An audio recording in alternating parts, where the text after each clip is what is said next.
এই রুমটাতে আসেন একটু, এই রুমটাতে আসেন, হ্যাঁ, এদিকে ধরেন। ওয়াও, কত সুন্দর একটা এসপিএল বোর্ড দিয়ে এটা তৈরি করা।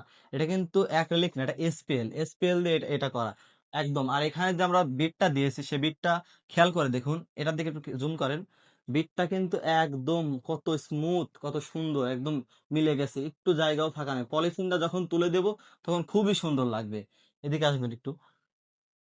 আর এদিক দিয়ে এখানে আরেকটা রুম আছে, আরেকটা রুমের কাজ এখানে করা হয়েছে। এটা হয়তো সম্ভবত তার ছেলের রুম, এটা তার ছেলের রুম। এখানকার দেখেন, এটা হচ্ছে রিডিং টেবিল, এখানে দুইটা ড্রয়ার আছে, এখানে বুক সেল, এটাও বুক সেল, এগুলাও বুক সেল। এই পাশটাও তার ছেলের জন্য আমরা ক্যাবিনেট করে রেখেছি। আর এখানে একটি খাট বসবে, এই যে এখানে যে জায়গাটা, এখানে একটি খাট বসবে এই জায়গাটায়।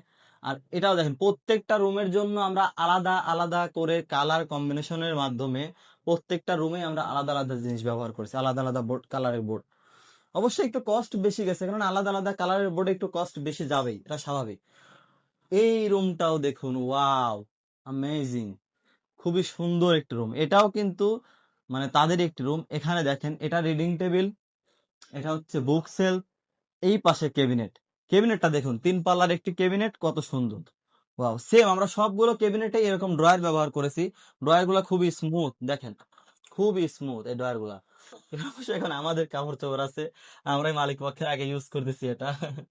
এটা খুবই সুন্দর একটি ক্যাবিনেট। আর উপরের দিকে তাকান, উপরের দিকে তাকালে দেখেন, উপরে কিন্তু আমরা বড় ধরনের লাকেজ বা অন্য কিছু রাখার জন্য উপরের জায়গাটা, স্পেসটা ফাঁকা রাখছি। বরাবর ওখান দিয়েও ফাঁকা আছে, তারপরে এখানেও ফাঁকা রাখছি। আর এই পাশে দেখুন, এটা হচ্ছে একটি হ্যাঙ্গার, কোট হ্যাঙ্গার। কোট হ্যাঙ্গারের জন্য আমরা এটি এই জায়গাটা আর কি উন্মুক্ত রেখেছি।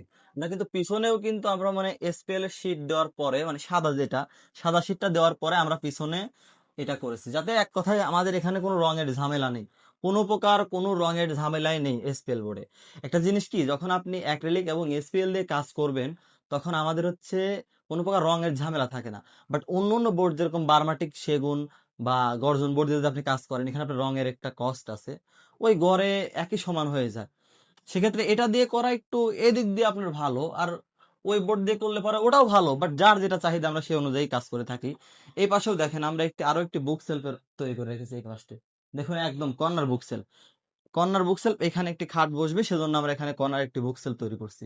আর এটা হচ্ছে তার এসি, এসির পয়েন্টটা দেখান, একদম দেখেন একটা জায়গায় কতটুকু কাজ করা যায়, এই ছোট্ট একটি রুমে কতটুকু কাজ করা যায় আমরা ততটুকুই আপনাকে করে দেওয়ার চেষ্টা করব।